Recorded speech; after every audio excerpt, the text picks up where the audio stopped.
En mayo del 2020, el Programa Estado de la Nación presentó al público el tercer informe Estado de la Justicia.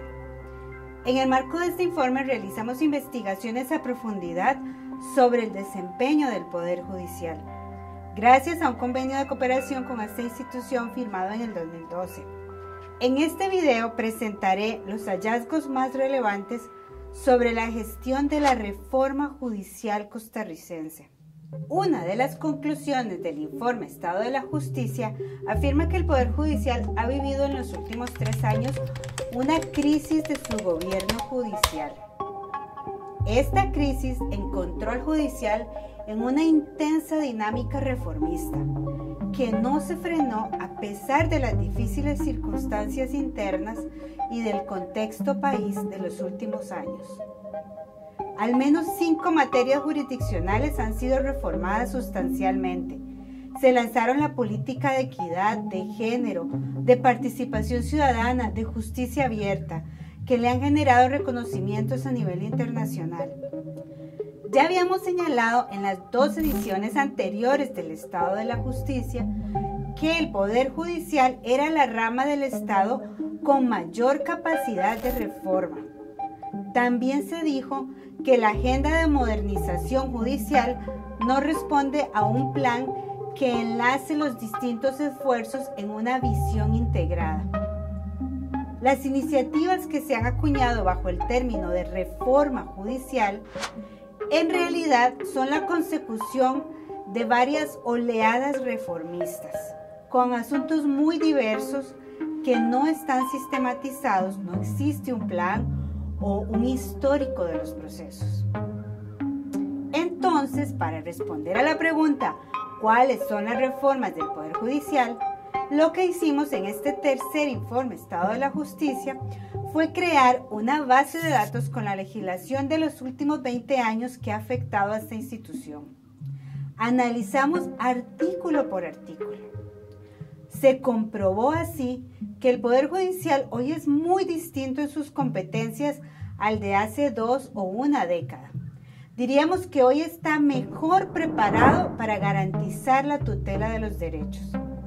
Se contabilizaron 1.034 nuevas funciones que el Congreso le agregó al Poder Judicial. En una primera hora en los 90, estas reformas se concentraron en la parte administrativa, como la reorganización de despachos, la creación de los megadespachos o la ley orgánica del Poder Judicial. En las siguientes olas reformistas, la mayoría de estas nuevas competencias están dirigidas al ámbito jurisdiccional, el 68%. En el periodo 2016-2018, este activismo reformista persistió, pese a la crisis del gobierno judicial, y se agregaron 26 nuevas funciones en esos años.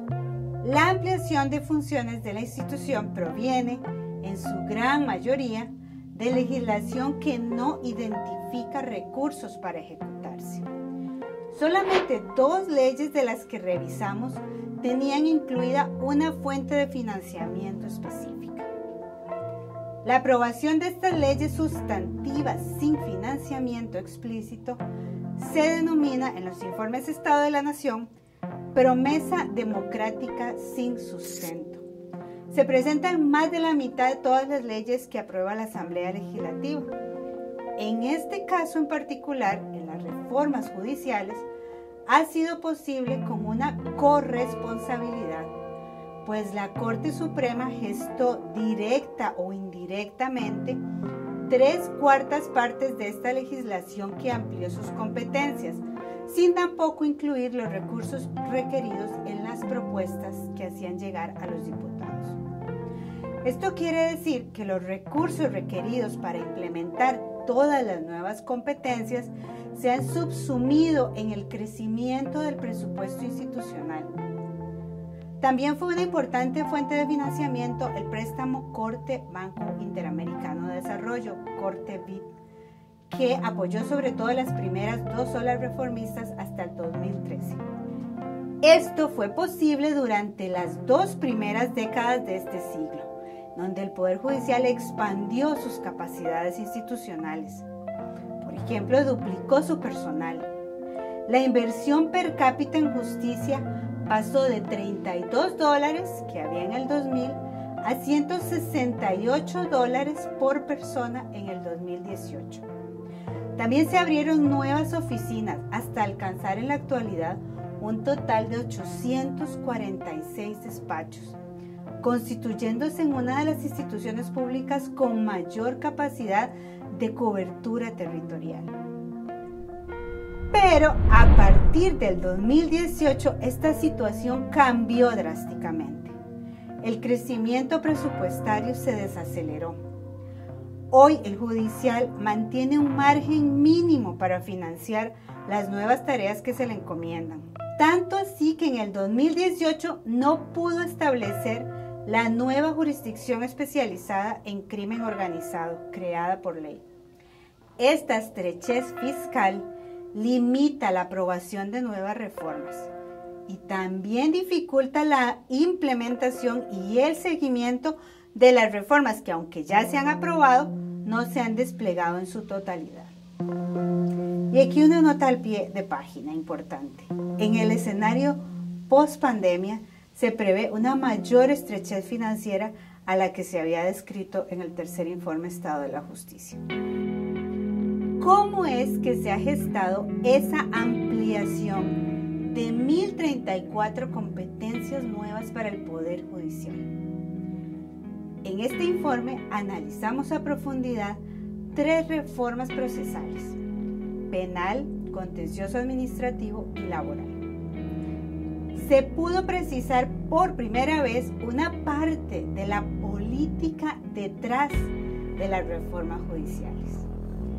La primera característica de estos procesos es que se impulsan desde arriba, a partir de un estilo que hemos llamado magistradocéntrico, en el cual un integrante de la Corte o un grupo pequeño de magistrados y magistradas asume un tema, apadrina una innovación específica.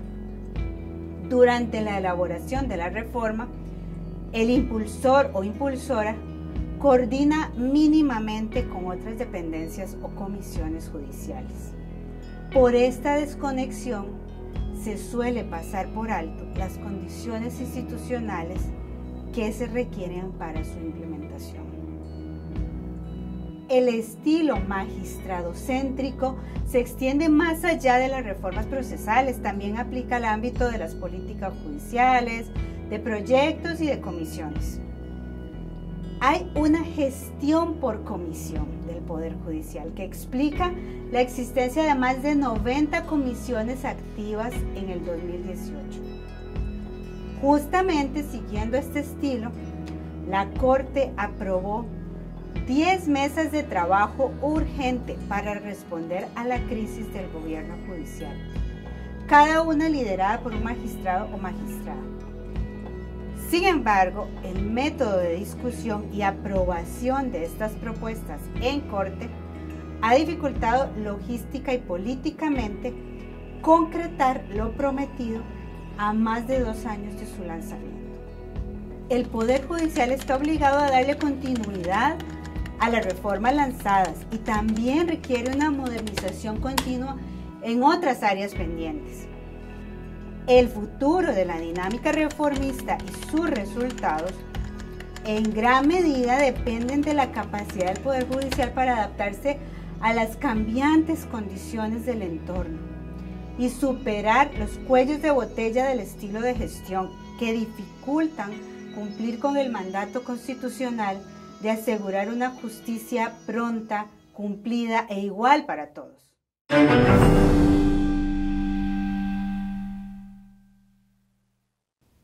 Muchas gracias por ver este video con algunos de los resultados del tercer informe Estado de la Justicia.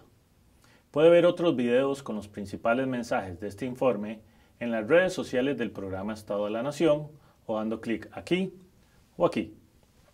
También puede escuchar los podcasts con los investigadores del informe en sus plataformas preferidas. Gracias por su atención.